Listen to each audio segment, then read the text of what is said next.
Siya na to si Henry Mayora Naik TV. Mayora Naik TV YouTube channel. Suportahan natin. Kalingap ang laging hanap-hanap, tumutulong sa kapwa at taong mahihirap, alintana. At yun na nga, mapagpalang araw po sa inyo lahat dyan. Ang nagbabalik ang iyong lingkod, Mayora Naik TV. At bago ko umpisa ng aking video reaction sa araw na ito, ay nais ko pong pasalamatan ng Ama ng Kalingap, Kuya Bal Santos Matubang, Ate Edna Vlogs, Kalingap Rab, at sa lahat ng mga Kalingap partners. Suportahan po natin ang kanilang mga YouTube channel at no skip ads po upang mas marami pa po silang matulungan na mga kababayan natin na nangangailangan. At ganoon din po, suportahan din po natin ang YouTube channel nila Ate Roda Mix Vlog, Maria Cosinera, Ate Lorne, syempre sampo na rin sa mga kasamahan kong karepa. At ngayon nga po ay bibigyan natin ng reaksyon kung saan si Midit nag-live 1 day ago na. At ito ang kanyang sabi, panoorin po natin kasi para itong rebuttal na niya doon sa lumabas na issue kahapon. So ito, pakinggan po natin si Midit. Malamang po, pag nag-post ka niyan, for sure naman, naisip mo na pwede ko isipin or ng iba na para sa akin yan kasi parehas natin alam na may order ka sa akin. Di ba? Totoo naman po na para sa akin yon kasi nga, yung sa live mo, di ba, tinakel mo po ng tinakel at yung ang dami mo pong sinabi sa akin na mga masasama. Di ba? Tapos, ano po ang reply mo after ko nun sinabi? Ayan po ang reply mo. Okay, fine. So, ako po ba yung nagmamaldita? Ako po ba yung yung nagyayabang? Diba? Ako po ba? Na yan po ang reply nyo. Finallow up ko ulit po September 14. Yung address na lang po at kung paano ko. Tapos sabi ko, yung address na lang po. Paano ko po masiship kung walang address? Hindi mo na po ako nireplyan, hindi mo na po sinin yung chat ko. So, ano po ang pakay mo? Ano po ang totoong motibo mo? Kasi kung ang...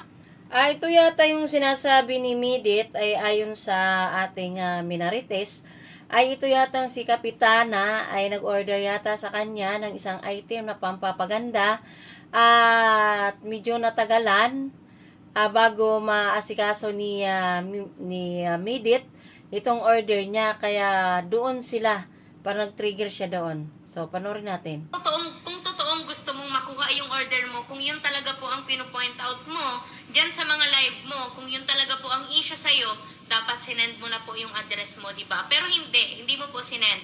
Kasi hindi ko alam kung ano po ba ang motibo mo, di ba? Hindi ko alam kung ano ba yung pinaka-purpose ng pagbili mo talaga sa akin online.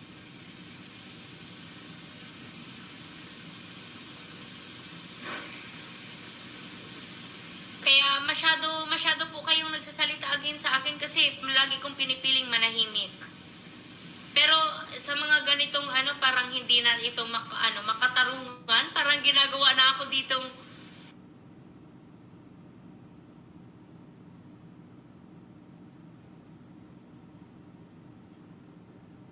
Ayan, at mayroon yata siyang kausap pa, kaya yan nahinto. kasi ayan. po ang lumalabas is ginagawa niyo akong kawatan. At wag niyo pong idamay ang mga founders ko at yung mga mga admins at wala po silang ginagawang masama sa inyo. Wag niyo pong sabihin na sinusulsulan nila ako. Kasi hindi po pagsusulsul ang ginagawa nila sa akin. Ginaguide po nila ako. Nagtatanong po ako sa kanila kung ano po ba ang pwede kong gawin, ganyan. May sarili po akong isip kung ano po ang ginagawa ko. Opo, tumitingin ako kasi hindi naman po ako perfecto at hindi ko po alam ang lahat ng bagay. Kaya nga po andyan ang mga titas and mamis ko para i-guide po ako. At ayaw po nila ito. Ayaw nila ito mangyari na mag-live ako kasi nga ayaw nila na humaba pa yung issue. Kaso umiiyak na po yung iba kong iba kong founders kasi sobra pati sila binabalahura na sinasabihan na sumusulsul, ganito ganyan, na sila yung totoong nagmamalasakit sa akin. Sila yung totoong nagmamahal sa akin, tapos ganon yung sasabihin sa kanila. Kaya wag niyo pong idamay sila kasi wala silang ginagawang masama. Tsaka yung sinasabi niyo po na ano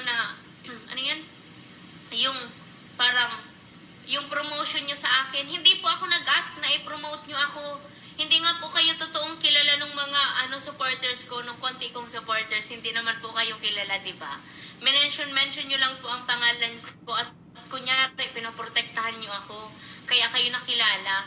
Kaya nagkaroon ng mga reactors. Hindi po ako ang pumunta sa inyo para mag-reactor sa akin kasi hindi ko pa po kayo kilala. Nagre-reactor na po kayo sa akin. Kaya wag nyo po sabihin na para bang ako yung nagmamakaawa sa inyo na i-promote nyo ako, na ako yung nagmamakaawa sa inyo para reaksyonan nyo ako. Kasi kahit po ikaw, Ate Chapina, hindi po kita pinapansin noon kasi grabe ka magsalita sa Kalingap. Natatakot ako na baka one time, ganunin mo ako. Kaso yun nga, sabi, yan yung pagkakamali ko kasi naniwala ako sa sabi na susunod sa mga regulations, di ba?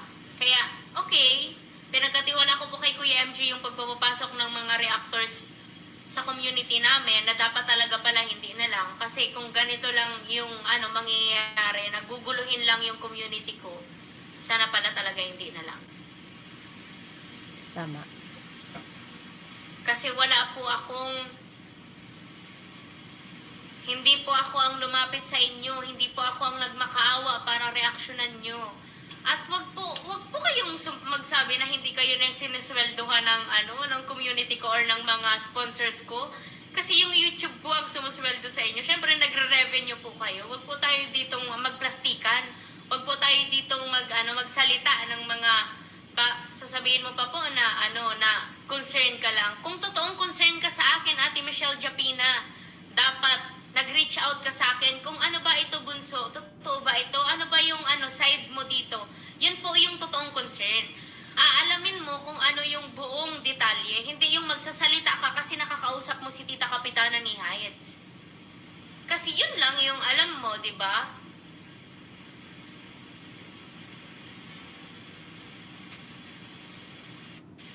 Nagtiwala po kami sa inyo. Nagtiwala sa inyo ang community ko na mag-reactor sa akin. Tapos ngayon, ganyan yung ginawa nyo. Diba?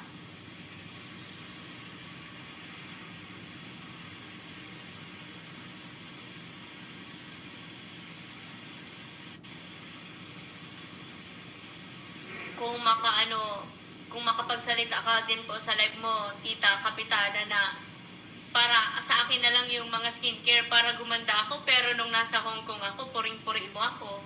Na, ay, ang ganda-ganda mo pala sa personal. Ay, ang mo pala, ang sexy mo. Ay, ang bait-bait mo pala. So, ano po yun? Diba? Ano yung mga compliment niyo na yun? Bakit sinisiraan mo ako ngayon?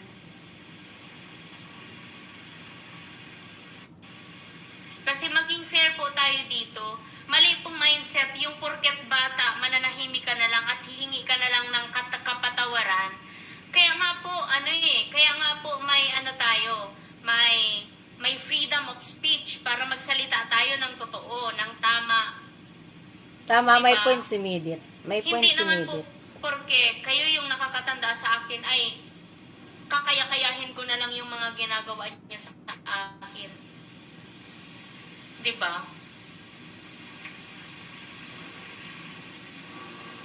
Hindi po porket kayo yung nakakatanda is kayo na yung tama.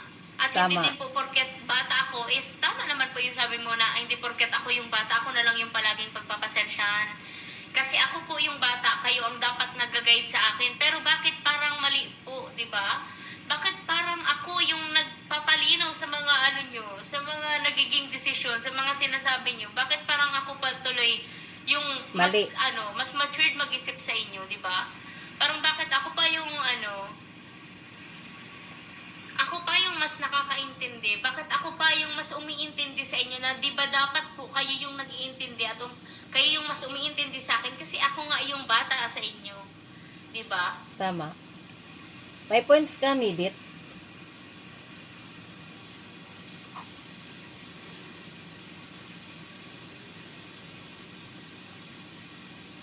Tsaka yung pong sinabi ko kagabi na yung dapat talaga hindi, alam mo yun, hindi talaga porque mabait kang tao, iisipin mo talaga na pag mabuti ka kasing tao, iisipin mo na kahit ginagawan ka ng masama ng ibang tao, iisipin mo na may reason yun behind. na mabuti silang tao, may reason lang kung bakit sila ganon. At yun po yung pagkakamali ko kasi si Kuya Val mismo sa akin nagsabi na Medit, mag-ingat ka sa mga reactor na yan kasi darating yung araw na sila yung sisira sa'yo. Tapos ang inisip ko nun, baka hindi naman. 'Di ba? Kasi baka may ipinaglalaban naman talaga sila. Na baka, may katwiran naman talaga sa mga sinasabi nila. Diyan ka, Midit, nagkamali. Kasi binalaan ka na ni Kuya Bal, tama din naman yung sabi mo kasi, kumbaga, hindi mo muna paniniwalaan ang sinabi ni Kuya Bal kasi gusto mong masubukan kung totoo yung sinasabi ni Kuya Bal sa iyo na sila mismo ang sisira sa iyo.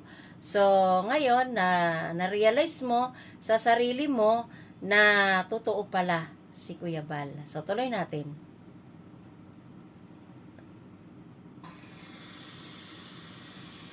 Tapos, yun, sana pala talaga naniwala na lang ako.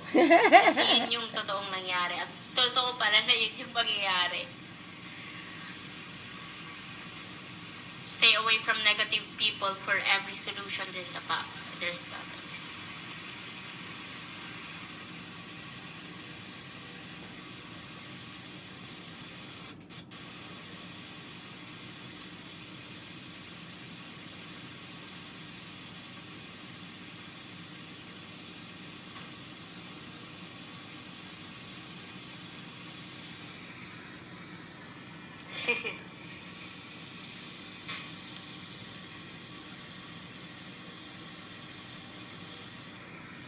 Stop na si Midit.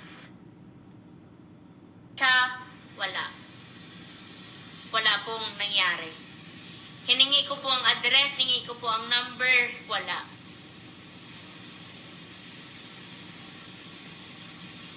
Wala po sa aking sinend. Kaya, opo, may pagkakamali ako, pero aminin nyo din po sa side nyo na may pagkukulang din po kayo at may pagkakamali kayo. Huwag nyo po gamitin yung pagkakamali ko laban sa akin. Yan po ba ang totoong concern? Yan po ba ang totoong sumusuporta?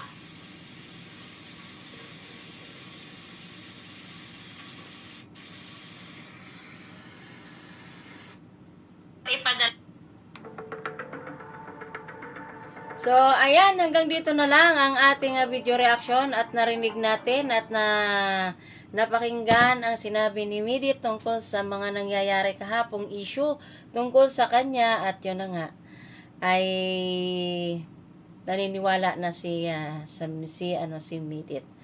So, ayan, at good news naman at meron akong nasagap na balita na ayon sa ating mga marites ay doon yata nila nakuha ito sa live ni Kuya July Paunil na nakikiusap yata doon si Kalinga Prab na ihinto na ng mga reactor ang pag-react kay Midit kasi nakakaawa si Midit.